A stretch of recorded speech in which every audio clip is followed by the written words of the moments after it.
قمر رو زمین میکشه جرقه مینداخت. بعد میگه من واسه دعوا نرفتم. کجا خوردی تیر؟ ساق پامو و چپام. چند تا تیر خوردی؟ 5 تا.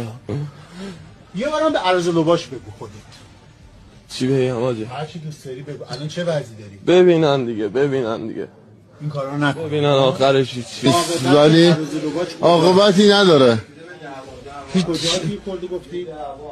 مچ پام و پشت پام. چند تا تیر خوردی؟ تا تیر خوردم. چند تا تیر خوردی؟ 7 کجا؟ خودت بگو. عرض لباش.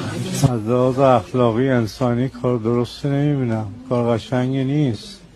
تهش میای اینجا و من 8 تا تیر خوردم. 8 تا تیر. چقدر سابقه داری قبلی؟ سابقه والا شماره. پیرن سپید شما بودی نه؟ همه دسته بودش. بله. ها؟ بله من بودم. عاقبت این کار چیه؟ عاقبتش این. با قانون طرف. خونتون